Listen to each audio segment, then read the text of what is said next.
ಗಾಂಧಿ ವಿಚಾರಧಾರೆ ಇವತ್ತು ಸತ್ತಿಲ್ಲ, ನಮ್ಮ ಜೊತೆಗಿದೆ. ಪ್ರತಿ ಹಳ್ಳಿಯಲ್ಲೂ ಅದ ಅವ್ರ ವಿಚಾರಧಾರೆಗಳು. ಇವತ್ತಿಗೂ ಗಾಂಧಿ ಅಂದರೆ ಯಾರು ಎಲ್ಲ ಸಣ್ಣ ಮಗು ಸಹಿತ ಹೇಳ್ತಾನೆ, ಅದನ್ನು ಎರಡು ಮಾತಿಲ್ಲ. ಇವತ್ತೇನೋ ಗಾಂಧೀಜಿಯವರು ಅಳಿಸಿ ಹಾಕುವಂಥ ಪ್ರಯತ್ನ ಸಾಕಷ್ಟು ಮಾಡ್ತಾ ಇರ್ಬೋದು, ಇಲ್ಲ ಅಂತಲ್ಲ. ಬಿ ಜೆ ಪಿಗರು ಅಥವಾ ಆರ್ ಎಸ್ ಎಸ್ನವರು ಅಷ್ಟು ಸುಲಭ ಇಲ್ಲ. ಈ ಗಾಂಧೀಜಿಯವ್ರ ನೆಲಗಟ್ಟಿನಲ್ಲಿ ಇವತ್ತು ಪಾದಯಾತ್ರೆ ಮಾಡಿ, ಬಸ್ ಯಾತ್ರೆ ಮಾಡಿ ರಾಹುಲ್ ಗಾಂಧಿ ಈ ದೇಶದ ಸಮಸ್ಯೆಯನ್ನು ಅರಿಯುವಲ್ಲೇ ಯಶಸ್ವಿಯಾಗಿ ನಿಧಾನಕ್ಕೆ ಹೊಸ ಕಾಂಗ್ರೆಸ್ಸನ್ನು ಕಟ್ತಾ ಇದ್ದಾರೆ. ಇವತ್ತು ದಿಗ್ವಿಜಯ್ ಸಿಂಗ್ ಇರಲಿ ಹೋಗ್ರಿ, ಏನು ಪ್ರಶ್ನೆ ಇಲ್ಲ.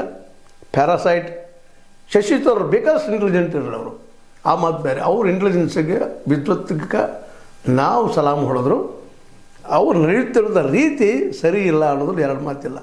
ಯಾಕಂತಂದ್ರೆ ಇವತ್ತು ಒಂದು ಪ್ರಬಲ ಶಕ್ತಿ ಆಗಿ ಕಾಂಗ್ರೆಸ್ ಏನಾದರೂ ಎದ್ದು ನಿಂತಿದ್ರೆ ಅದು ರಾಹುಲ್ ಗಾಂಧೀಜಿಯವರ ಇತ್ತೀಚಿನ ಪ್ರಯತ್ನದಿಂದ ಅನ್ನೋದ್ರಲ್ಲಿ ಎರಡು ಮಾತು ನಾವು ಹೇಳಿಕ್ಕೆ ಹೋಗಲೇಬಾರದು. ಇಂಥ ಪ್ರಸಂಗದಲ್ಲಿ ಡಿ ಕೆ ಶಿ ಮತ್ತು ಸಿದ್ದು ಅವರು ಒಂದು ಕುರ್ಚಿಗಾಗಿ, ಸಾಮಾನ್ಯ ಕುರ್ಚಿ, ಸಿ ಎಮ್ ಕುರ್ಚಿಗಾಗಿ ಕಿತ್ತಾಡೋದನ್ನು ನೋಡಿದರೆ, ಅವ್ರು ಮಾತಾಡೋದನ್ನು ನೋಡಿದ್ರೆ ಅಹಿಂದ ನೀವು ಸಂಘಟನೆ ಮಾಡಲಿಕ್ಕೆ ತಪ್ಪಿಲ್ಲ ಅದರಲ್ಲೇ. ಆದರೆ ನಿಮ್ಮ ಶಕ್ತಿ ತೋರಿಸೋದಕ್ಕಾಗಿ ಸಿದ್ದರಾಮಯ್ಯನವರು ಅಹಿಂದ ಹಿಂದುಳಿದವರ ನಾಯಕ ಅಂತ ತೋರಿಸ್ಕೊಳ್ಳೋಕ್ಕಿಂತಲೂ ನೀವು ಮೊದಲು ಕಾಂಗ್ರೆಸ್ ಉಳಿದ್ರೆ ನೀವೆಲ್ಲ ಉಳಿತೀರಿ ಅನ್ನೋದು ನಿಮಗೆ ಗೊತ್ತಿರಲಿ.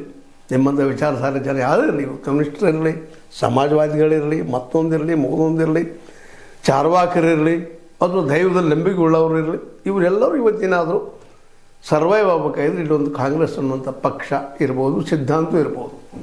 ಕಾಂಗ್ರೆಸ್ ಕೇವಲ ಒಂದು ಸಿದ್ಧಾಂತಾಗಿ ಅಷ್ಟೇ ನೋಡೋದಿಲ್ಲ, ಪಕ್ಷ ಆಗಿ ನೋಡ್ತೀವಿ. ಪಕ್ಷ ಅಷ್ಟೇ ಅಲ್ಲ, ಸಿದ್ಧಾಂತಾಗಿ ನೋಡ್ತೀವಿ. ಅದಕ್ಕೆ ಪ್ರತಿಸ್ಪರ್ಧಿ ಇವತ್ತು ಯಾರಪ್ಪ ಅಂದ್ರೆ ಆರ್ ಎಸ್ ಎಸ್. ಅದು ಯಾವುದೂ ಇಲ್ಲ, ರೈಟ್ ವಿಂಗ್ ಇರಲಿ, ಜಗತ್ತಿನಲ್ಲಿ ನಡೆದದೇ ಇದು. ರೈಟ್ ವಿಂಗ ಲೆಫ್ಟ್ ವಿಂಗ್ ನಡಕ್ಕೆ ತಿಕ್ಕಾಟದ್ದೇ ಇರ್ತದೆ. ಆದರೂ ಕೆಲವೊಮ್ಮೆ ಅಡ್ಜಸ್ಟ್ಮೆಂಟ್ ಅಲ್ಲಿ ಪೊಲಿಟಿಕ್ಸ್ ಆಗ್ತಿರ್ತದೆ.